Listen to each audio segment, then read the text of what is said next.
Every relationship hides a secret, and every secret carries its own scars. Welcome to Cheating Stories Insights, where honesty cuts sharper than lies. My phone screen glowed in the dark. 102 notifications. 92 missed calls. 10 unread messages. The last one from her.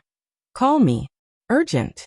I read it slowly, over and over, the word urgent wrapping around me like smoke. Her urgency always came when it was too late, after the damage had already been carved into me. The room around me was hollow. The auditorium lights still glared across the stage, but the clapping had long stopped. My speech, the one I had dreamed of for years, the one that was supposed to mark a new chapter, was swallowed in silence. No family, no wife, no daughter, not a single familiar face in the audience. And yet, when her sister's cat had a birthday, the house had been overflowing with balloons, cake, and laughter. I set the phone down and smiled bitterly. They said graduation was supposed to feel like a triumph, a recognition of all I had endured. Mine felt like being erased. Weeks earlier, I had sent invitations. I had watched my daughter's eyes sparkle when I told her I would be speaking. My wife only nodded, distracted, her thumb flicking across her phone as if my words were background noise. Then came the announcement. Her sister was throwing a birthday party for a cat. Same day. Same time. Just a coincidence, they claimed. But I knew better. Standing at that podium, speaking to rows of strangers, I imagined my family's laughter echoing over balloons and cat-shaped candles. My words fell into emptiness. In that silence, something inside me hardened. The weeks that followed became a quiet investigation. My wife's phone buzzing constantly with her sister's name glowing on the screen. Conversations that died the moment I entered. Laughter cut short. My daughter's innocent remark about how mommy and auntie always go shopping together. A receipt tucked into her purse. 2 wine glasses. A hotel. Excuses about late nights. Shrugs that explained nothing.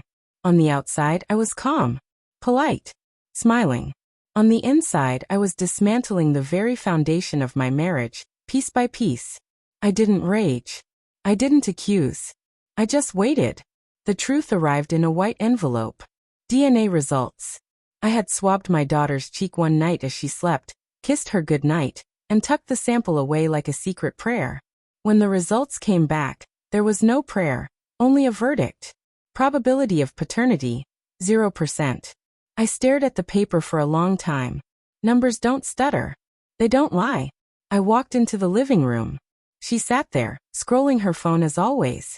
I placed the envelope on the table. She frowned, picked it up, read the verdict. Her hands trembled first, then her face.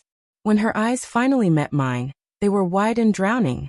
"I can explain," she whispered. I shook my head slowly. No anger. No shouting. Just silence. The kind that says more than any accusation ever could. That night, I didn't destroy anything. I didn't break. I waited. By morning, I dressed in my suit. I slipped my ignored graduation speech into a folder, along with the test results. Then I drove, not to work, not to school, but to her sister's house. The place still smelled of wine. Balloons from the cat's party drooped sadly in the corner. She opened the door, surprised, her smile fading the second she saw the folder in my hand. I said nothing. I handed it to her. The speech, the results, the evidence of everything hidden behind cake and laughter.